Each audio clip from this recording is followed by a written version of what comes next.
Good afternoon. I'm Jerry Carboni, member of the Festival Authors Committee. I welcome you to the library for our second day. And just wanted to get some housekeeping announcements out of the way. This year's festival is presented by Building a Better Brattleboro. It's made possible by generous support of our sponsors, the Howat Foundation, Marlborough College, Vermont Arts Council, Vermont Humanities Council, and Vermont Public Radio. We would also like you to thank our advertisers and sponsors and encourage you to patronize them. The festival is run entirely by volunteers and has very real expenses. So if you feel so moved, there is an acrylic donation box at the library entrance for cash and coins. And we have some envelopes. I hope there are still some there if you want to write a check for a large amount of money. And put it in the box. It's locked. It's a locked box, so it'll be safe. And thank you. There's no photography or recording without the express permission of the festival. But today we are recording this program for later broadcast on BCTV.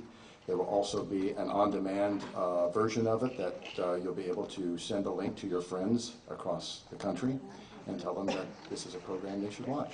So now I'd like to invite Teresa Butler to the podium. She's a senior program therapist at the Brattleboro Retreat, and she'll be introducing Daniel Smith.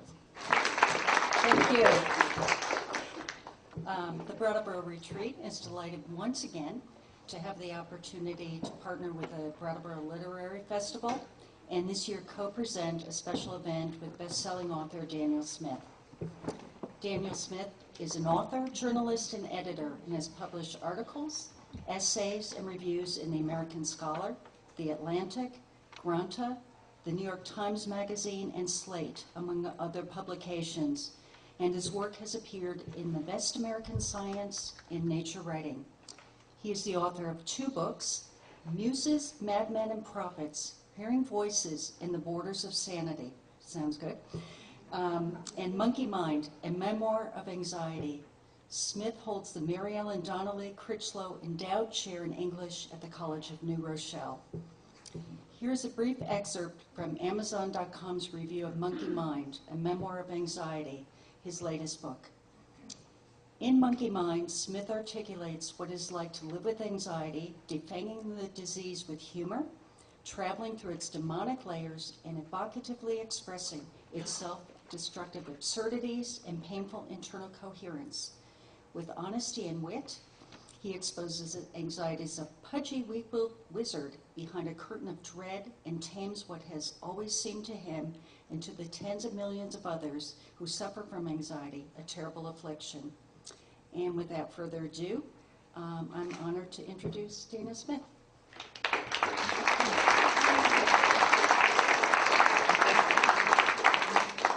I just, while I was sitting there, noticed the absolute appropriateness of this lovely oil painting.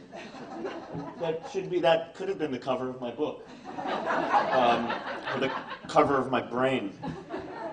This is, it's a great relief to be here. I've done a lot of events over the last year or so, and the last one was considerably traumatic. I spoke at a psychoanalytic institute in Manhattan on the Upper West Side, naturally. It's kind of a heterodox analytic institute that had been founded by Erich Fromm and the great psychiatrist Harry Stack Sullivan and Frieda Fromm-Reichmann. I pictured beforehand, have you ever seen Frieda Fromm-Reichmann? She's kind of just a very intimidating German analyst woman. We all have our bugaboos, what can I say? I pictured an audience of that. It was much worse. They paired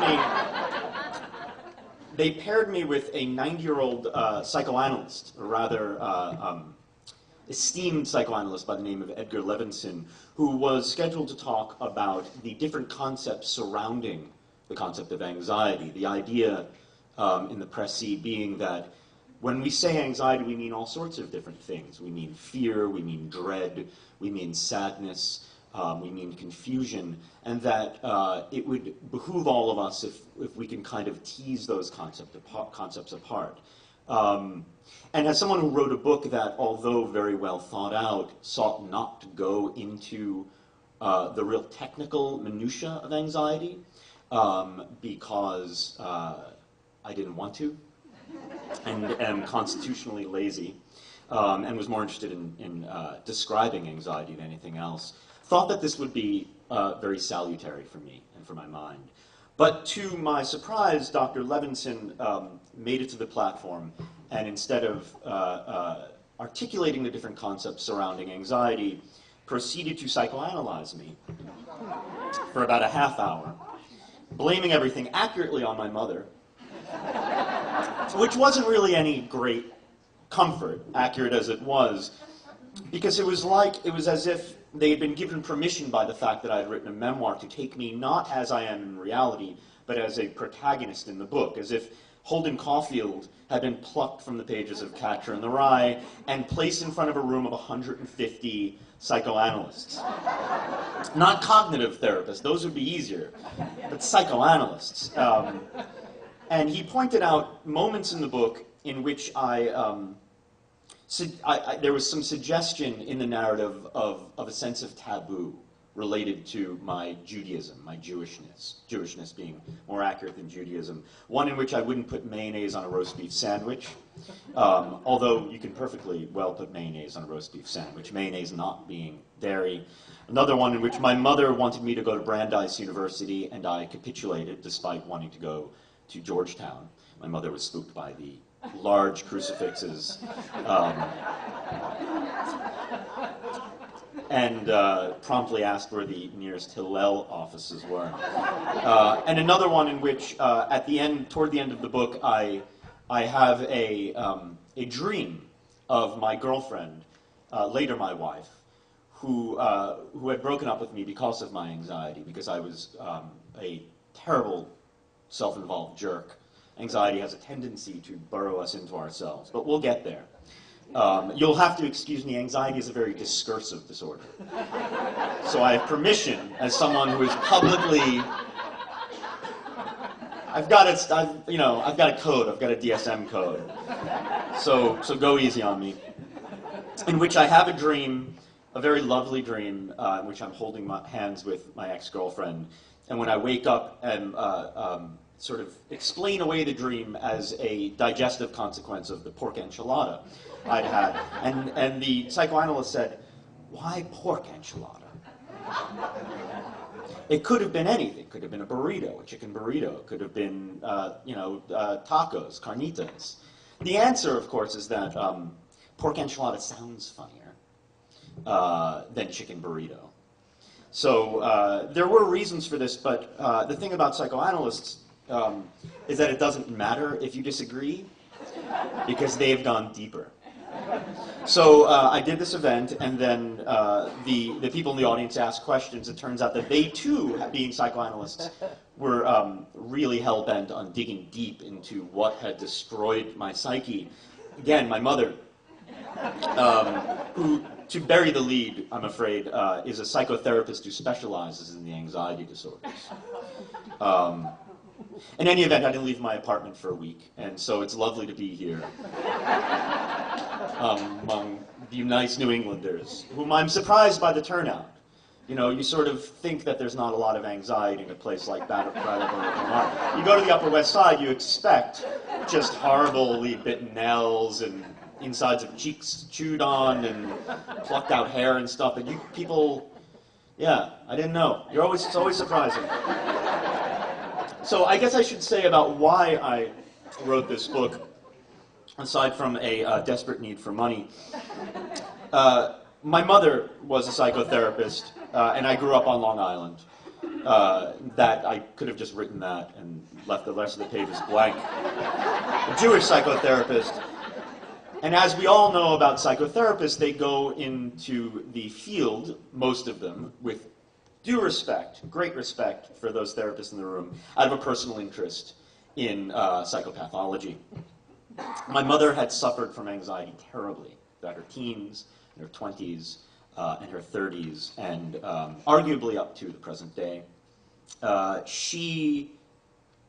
We knew this, even if we didn't know the details. And later on, my brother and I came up with a nickname for her, which was Hurricane Marilyn. by virtue of what it was like to have her visit our homes. But I grew up, and my mother went back to school when I was very young and got her, her master's degree in social work and became a psychotherapist and began to see patients privately at home in what used to be the den, where we would have chicken pox and play Monopoly and punch each other. Mostly the latter. And I grew up around books about anxiety, and I knew sort of intuitively that there were two different kinds of books about anxiety. They kind of overlap. It's a very sort of Venn diagram. There's a lot of overlap. One of the categories is self-help books. Self-help books assume that you are deeply, deeply rattled and need practical advice on what to do. There are many of these books. Since the 1950s, there's been a kind of flourishing of books about anxiety of this sort. The other type of book were clinical books. They give you the technical information. What are the different disorders? What are the different treatment modalities? Here's some case studies. Here's statistics. The world did not need a book of this sort from me. Strangely, despite the fact that people have been staring at their own mental navels, sorry for the mixed metaphor, this is improvisation. People, besides, despite the fact that for 30 years memoir has been one of our most popular genres in America, and despite the fact that the mental health memoir has been one of our most popular genres, no one had really sat down, as far as I could tell, and written a book that simply describes what it's like. What does anxiety feel like? What's it like to go through life with a body that's kind of hardwired for this kind of nervous vigilance? What does it feel like physically? What are the thoughts like? Most importantly, I think, physically, because anxiety is a deeply, deeply embodied experience. You can feel it. Everyone's got kind of different feelings associated with anxiety, but we know the ones that are most common, the kind of tingling in the limbs, the sort of dryness in the mouth, palpitations, all sorts of different sensations, sweating, profuse sweating. And I thought it might be useful simply to give a kind of phenomenology of the experience, but with jokes, and pork, and Brandeis University.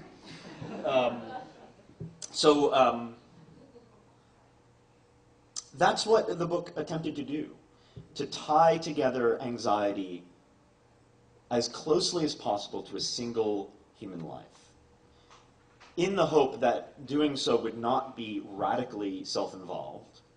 Although the trick with anxiety is that anxiety is so deeply self-involved. How do you write about it without coming off as a horrible narcissist? Jokes here actually do the trick very, very well. Kierkegaard, who wrote the first and worst book about anxiety that's ever been written, a book so confusing and opaque and just mind-numbingly highfalutin that even Kierkegaard's scholars suspect, some of them, that it might have been a hoax. It's that awful. With all due respect, Kierkegaard, again. Suggested that there is an antithetical relationship between anxiety and the comic. Because when you're anxious, you're in a state of being so closely involved in the minutiae of everything. You're deep, deep, deep in the weeds. When I take my daughter to the Natural History Museum in New York, there's an exhibit that gives you a kind of bug's eye view, one of those dioramas they have. So there's an enormous, frighteningly huge earthworm and an ant the size of your Uncle Ralph. And that's what anxiety can feel like. But humor is the state of kind of pulling back and taking a kind of Olympian view of everything, so that human beings are kind of scurrying around and doing the stupid, ridiculous, ignorant things that they do and bumping into each other and making horrible mistakes. So that comedy can become a real redemptive force in the use of in dealing with your own anxiety. My brothers, my two older brothers, who, despite the earlier beatings, are my best friends now, know that if I'm incapable of telling a joke or making fun of myself, then things are probably, it's time to readjust my medication.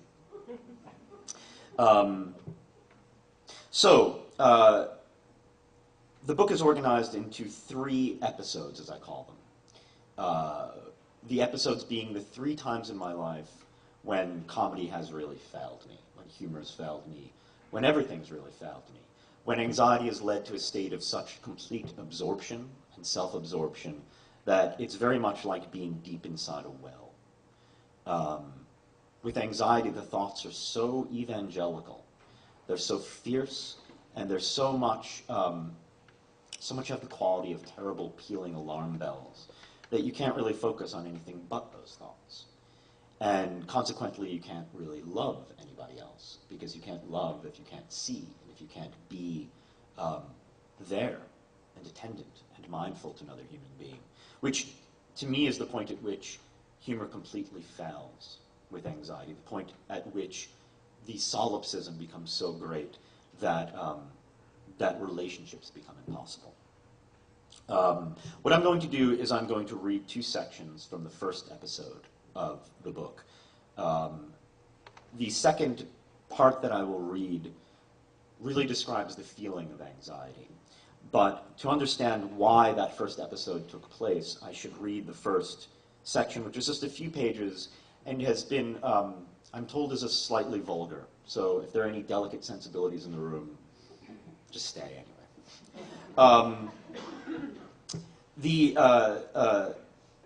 I will say that despite the fact that when I was 16 is when my anxiety really flourished and became something that was unignorable, I had been a nervous child. But all children have their little tics, or most children have their little tics, their little fears, their little phobias, their little anxieties. I was maybe a little worse than most. I had a great fear of water and of the toilet flushing. I feared that it might, if I flushed the toilet, there was a period that I thought that the water might trickle up and flow over and drown everyone in the house. That went away. But this is just by way of saying that maybe I was a little more high-strung than most children. But it wasn't a problem. It wasn't something that consumed me. It wasn't something that drove my life until the episode that I'm about to read. This is chapter 1 of the book. It's called Genesis.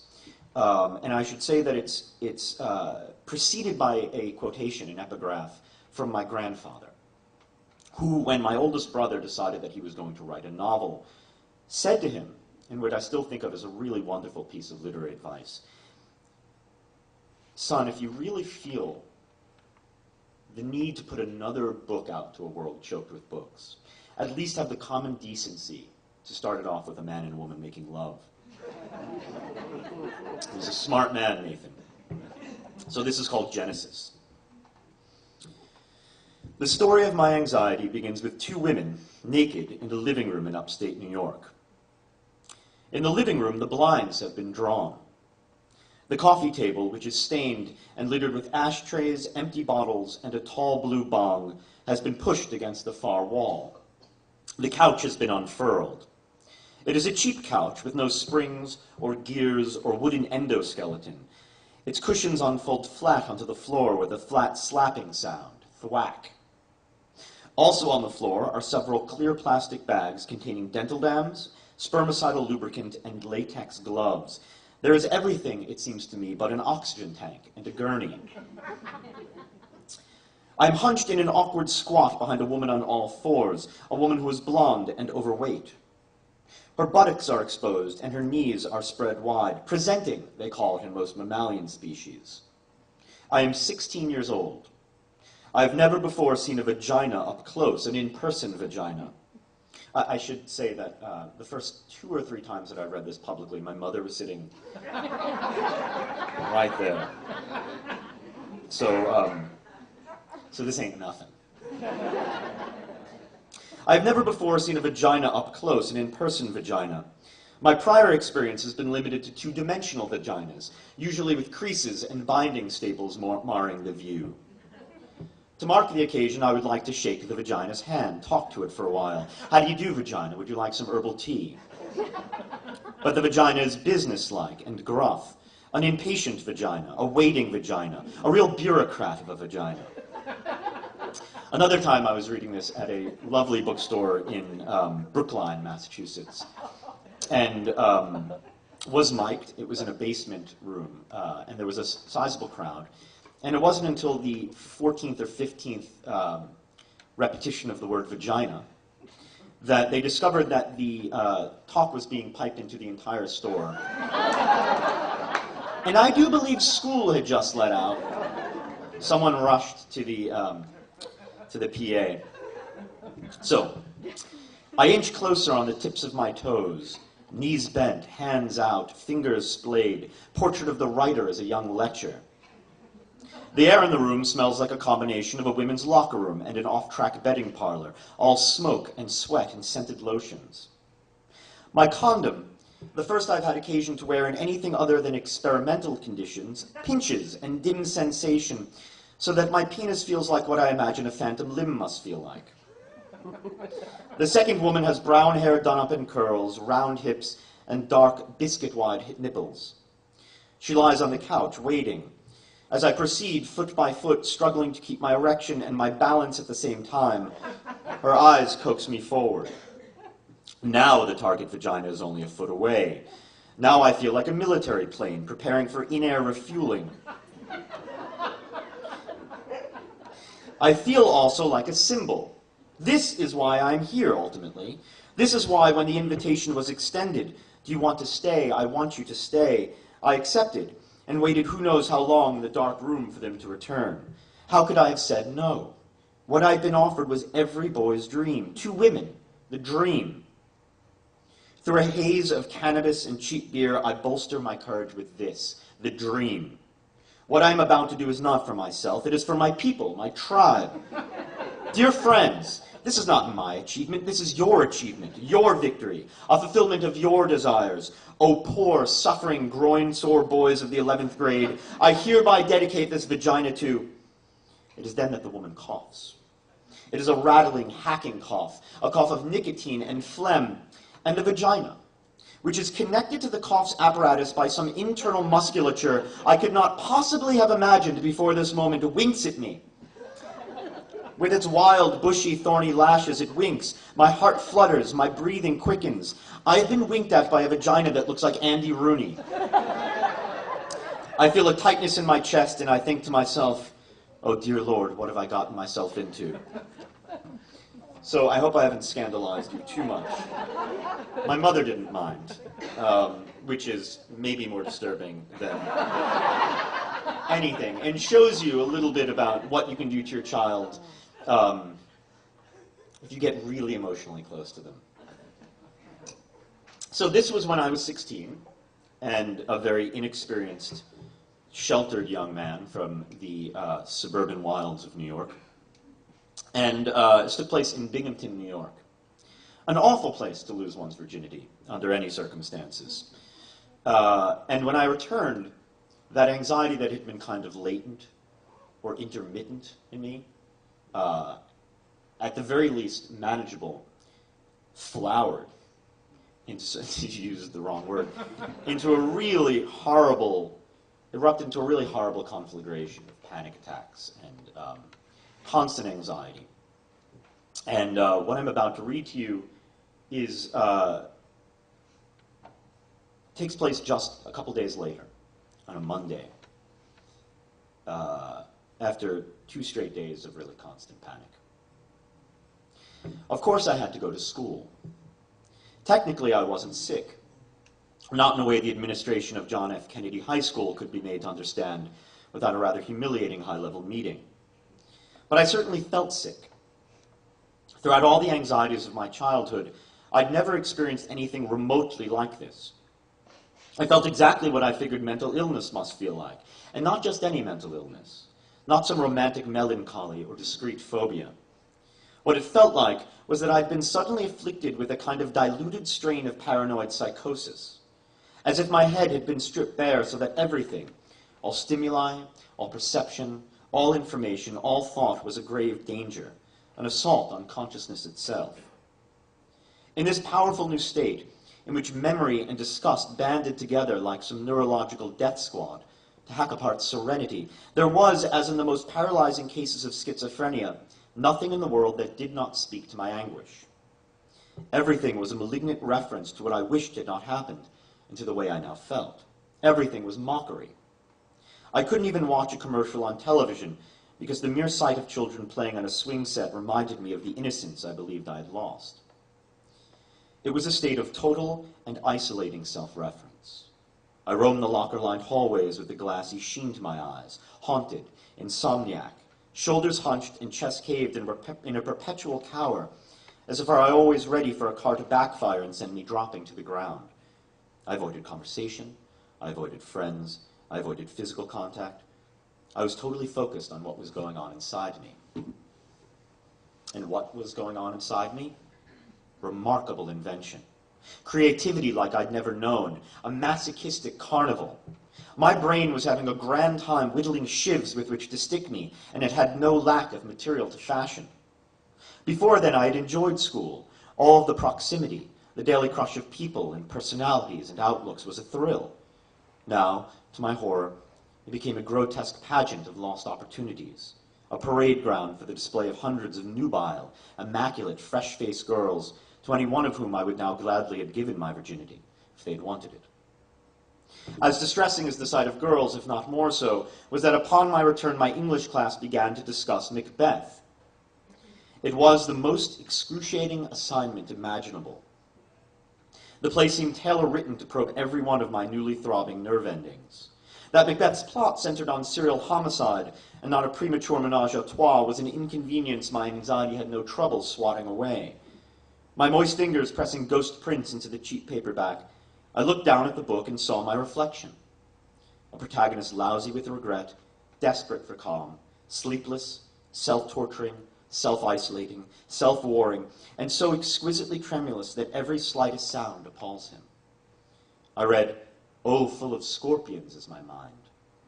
I read, "I am cabined, cribbed, confined, bound in to saucy doubts and fears." I read, "Canst thou not minister to a mind diseased? Pluck from the memory a rooted sorrow, raise out the written troubles of the brain, and with some sweet, oblivious antidote cleanse the stuffed bosom of that perilous stuff which weighs upon the heart." And I read the doctor's response to this question. Therein the patient must minister to himself. And the response horrified me, for it suggested what I immediately saw was an impossibility. Minister to myself? How?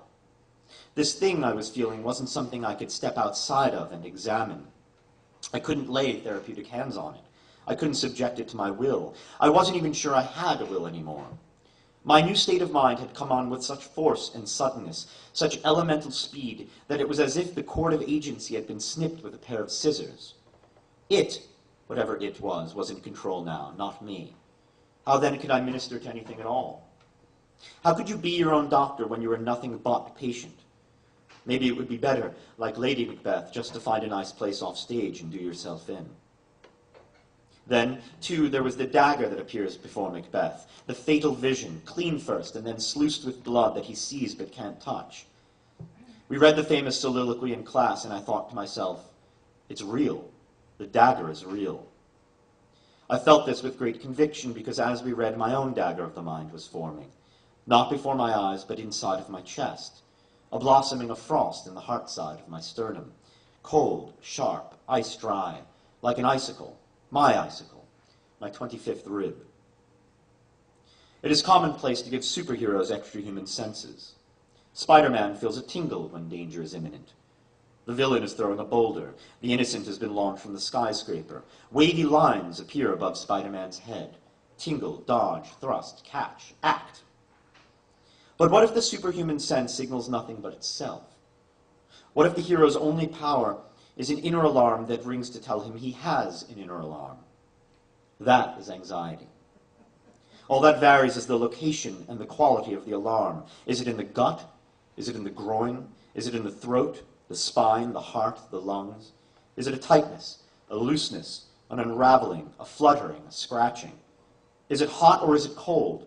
Is it a presence or is it an absence? Is it a stone or is it a void? What do you call yours? What do you call it? You call it what it feels like.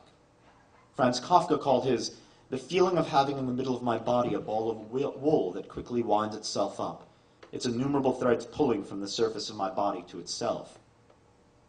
Mine felt like an icicle, and today, nearly 20 years later, it still feels like an icicle. It is still there, it is still real, and I still fear it. I still hate it, yet now with a nagging affection, the way a child feels toward a parent who has abandoned the family, the way you feel towards something that is both part of you and not, maddeningly, the way you feel towards something that has taught you an unfortunate truth, the unfortunate truth. You are not at the wheel. So,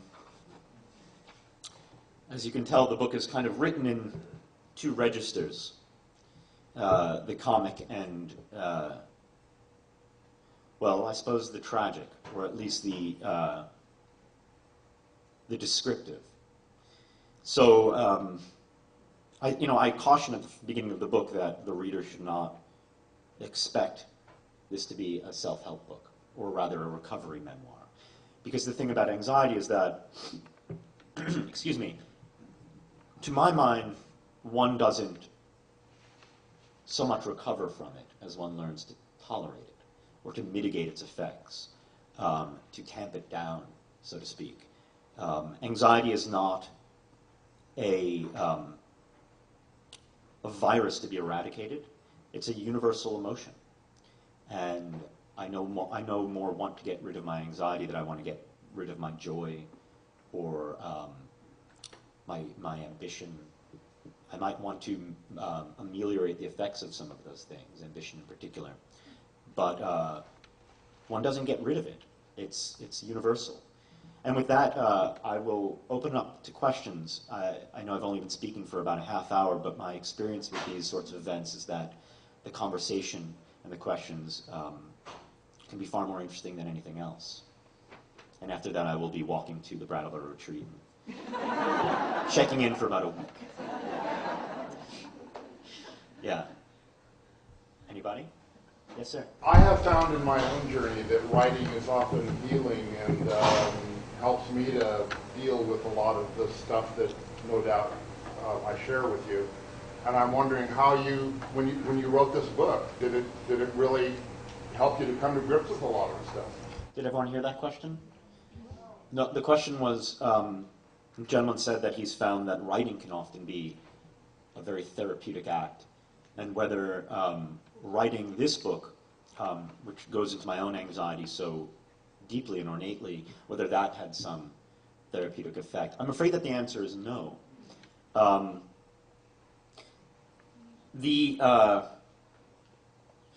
Because I had to separate, as I try to teach my students when I teach writing, particular nonfiction and memoir writing, to separate the therapeutic from the creative. There were certain things about the book that led me to have something of a deeper understanding of, for example, my family and of my mother, which I suppose you can call therapeutic. But for me, therapy is therapy and writing is writing. The problems that I faced while working on the book were not clinical problems or problems of self-improvement or recovery or therapeutic problems. They were structural and they were linguistic, very often grammatical. How do you tell the story of anxiety in a way that keeps it interesting, that is honest, that tells a story without getting too deep into your own stuff? I never find writing to be therapeutic. It often makes me feel better, but I think that's because there's a kind of compulsion at this point. So that if I'm not writing, I tend to hate myself for not writing.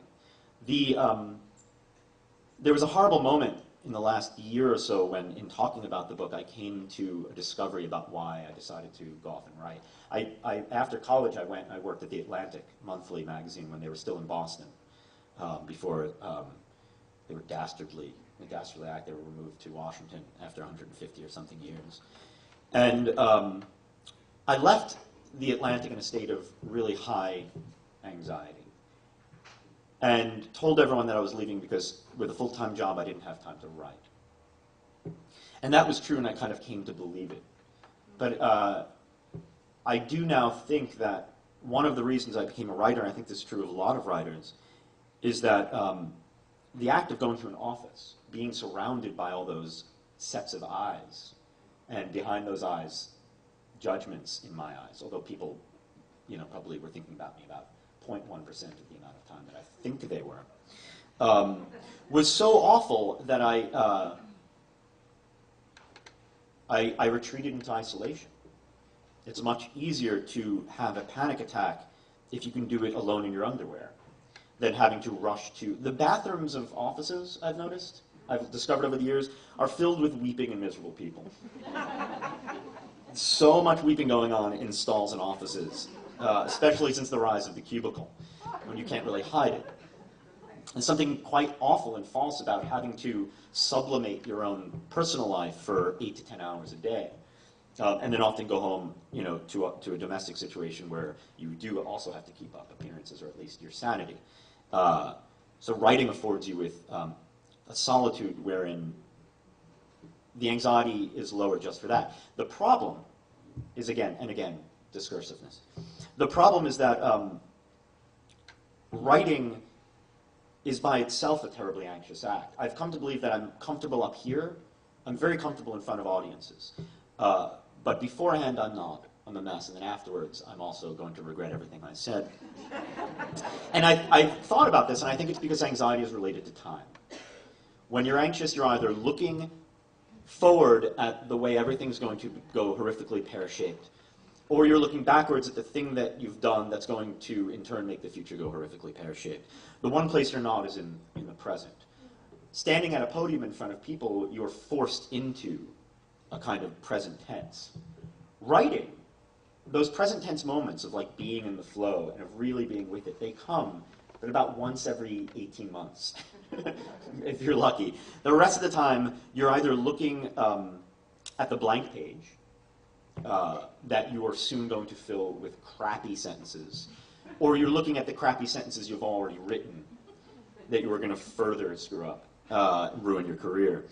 So, I don't know, yeah, I gotta find something else to do. Is anybody hiring? Yeah, so. So you mentioned something about ambition. I was wondering like how the two are connected, like what the ambition to write this book about anxiety, like when you're feeling your anxiety, do you feel like, sort of in that well you're talking about, and you want to, show people something, is that connected?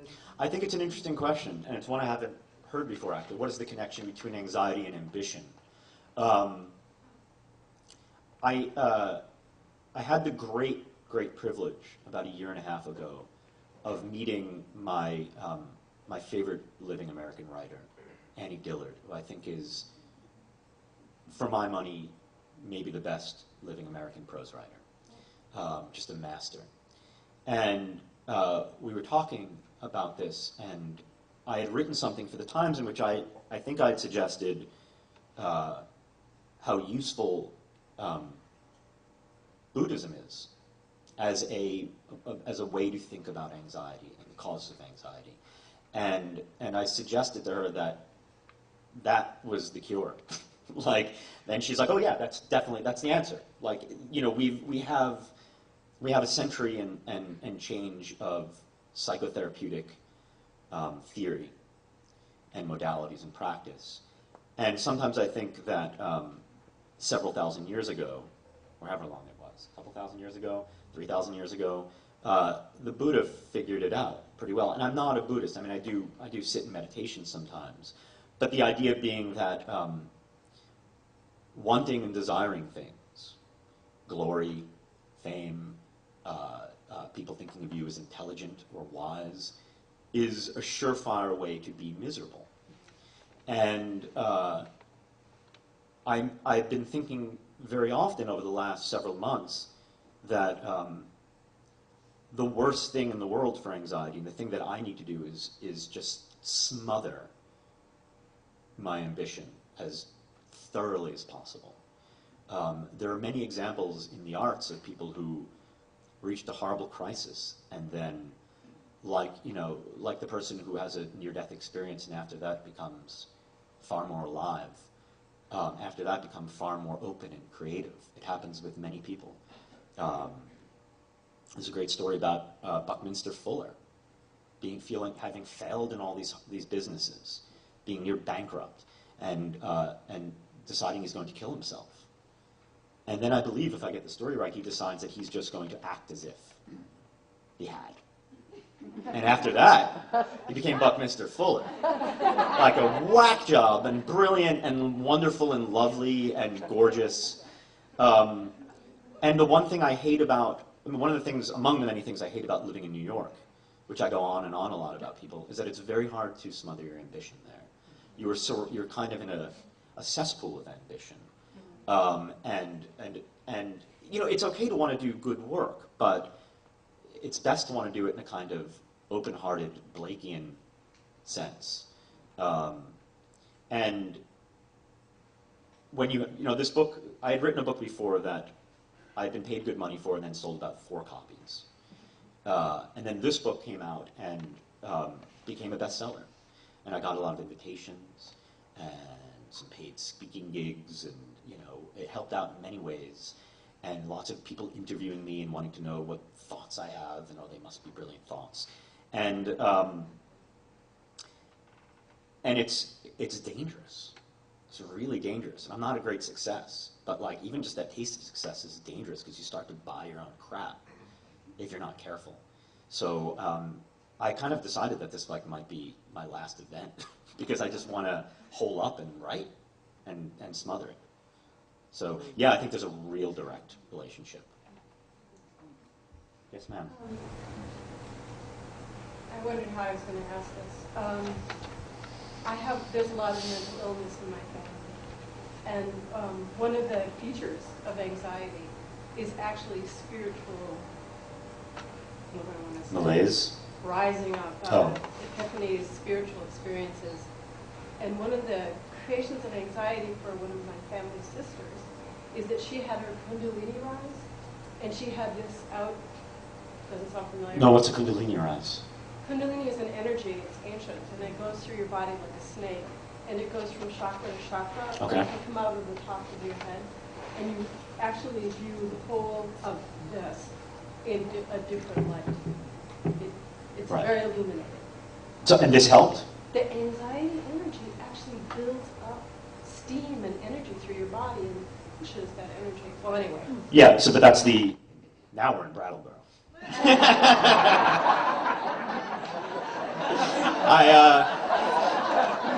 Finally. Could be in Park Slope before that.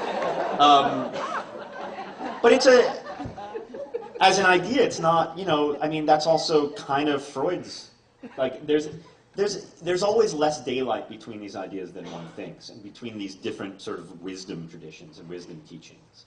So that Freud's kind of steam valve idea that these conflicts, these intrapsychic conflicts, they kind of build up pressure in the system, and that the point of psychoanalysis is to make the unconscious conscious, which one might say that there's some relationship between this Eastern tradition of having a rise of the energy and sort of burning it off.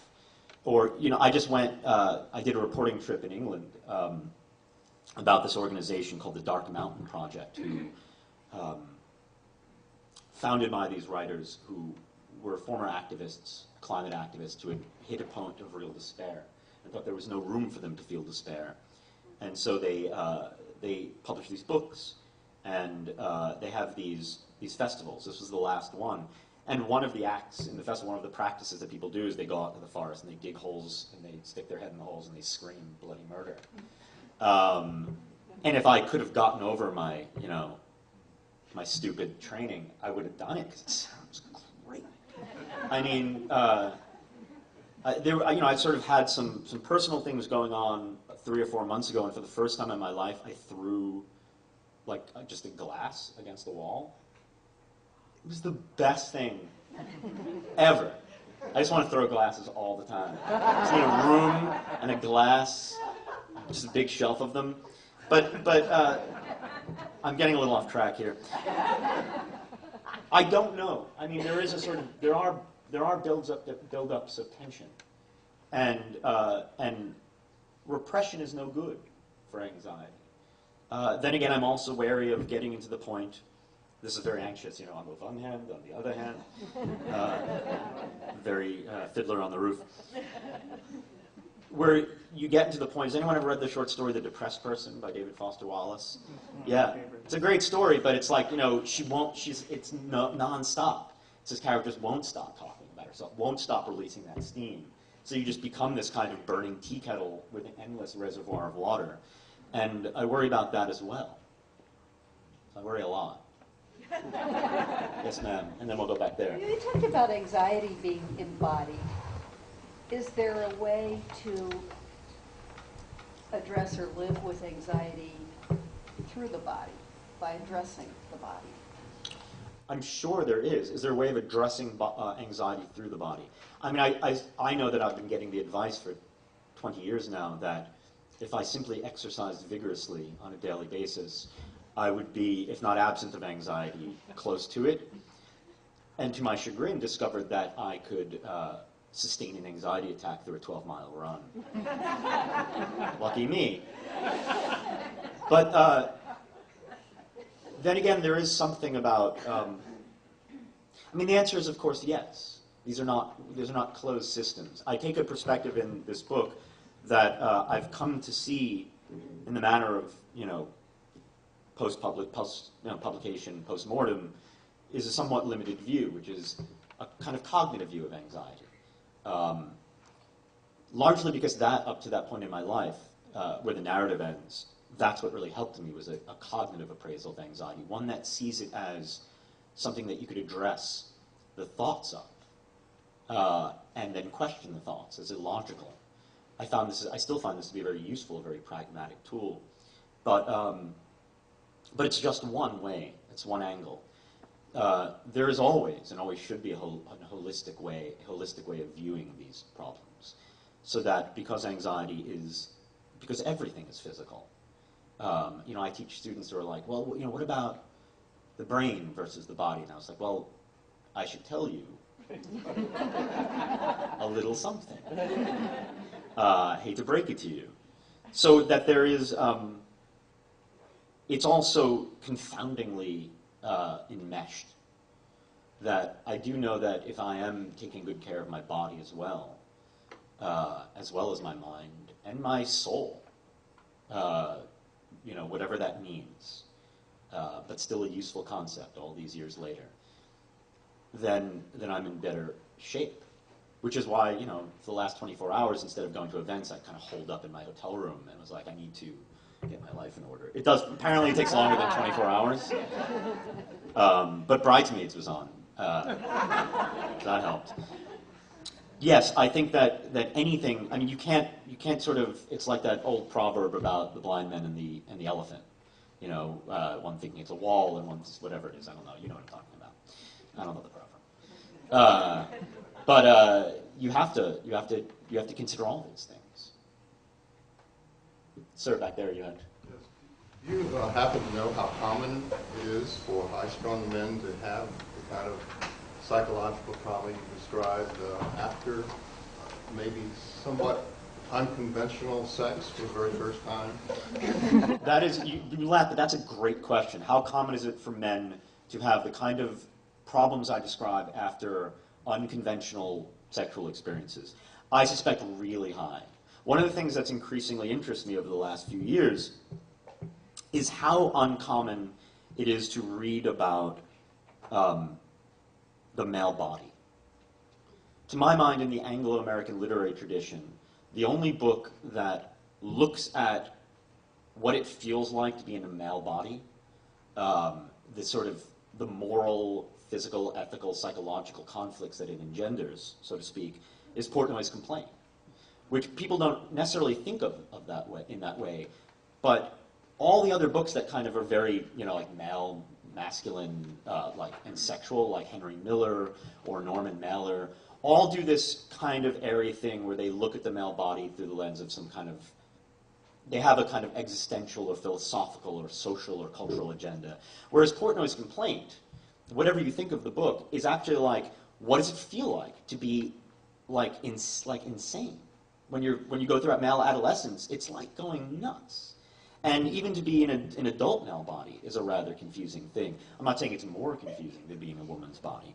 And certainly it's problematic from all sorts of perspectives, political and otherwise. But I suspect it's very common.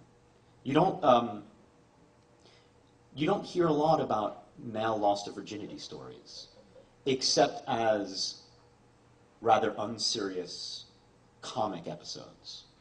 And this was what was in my head. I'd been raised on the popular culture that said, if you're a virgin, you get the opportunity to do something like this. You can't say no. This is the dream. You have to do it. When in fact, it was a terrible idea. Terrible. So I think it's very common. I know there are no statistics. I know that there's nothing that I've ever read that does it, that sort of describes that problem. But men and boys are rather sexually anxious a lot of the time. And I was talking to a friend who is a real brilliant writer on feminist issues about this. And she was like talking to me as if she had pity for my entire gender, of sort of the performative anxieties. I have to do this well. I have to know what I'm doing. I have to sort of be in control. All these horrible things that boys are taught. Yeah, okay. Give me a break.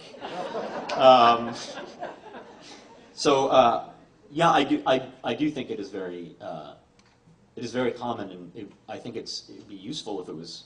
I think it'd be good for young girls and for women, and I think there would probably be far less. As the father of a 6-year-old girl, I'm terrified by the percentages of American girls and women who have gone through some sort of sexual abuse or trauma. And some of that has to do with the fact that there's so much silence on this issue and that we're not raising boys to understand their own bodies or have respect for the sort of confusion of it. That's my spiel. This is a very prosaic question, but your first experience seemed so improbable. I thought at first it was a dream. How did that come to be? Well, for the low price of $15.99. No, I had worked at a bookstore on Long Island, a used bookstore, and it was a very kind of homosocial place. It was kind of a boys' club. And a woman was hired when I was around 15 who kind of swept in from out of town, from Binghamton, and was very unusual given the culture of this bookstore, and was kind of exiled socially. And I was very nice to her because I felt very bad for her. She was older than me. I was 15. She was in her 20s. And befriended her, and she took my kindness, my intelligence, as maturity. And I did some very nice things for her as a friend, so that later, after she had quit and come back to town, she said, "We're going. I'm driving up to Binghamton soon." I was like, "Oh, my friends and I are going to a concert there." I was going to party with a friend upstate. Do you want to ride? And when we got upstate, invited us to a party where, as you heard, there was a great deal of dissipation, and seemed to want to thank me for my kindness in a rather unusual and florid way. So that's the short story about how it happened. No good deed goes unpunished. is the line that comes to me. Do we have any more time, or is that about it? You can. This discussion can continue because there's a reception for Daniel up in the meeting room with some refreshments. So please join Daniel up there. And thank you so much.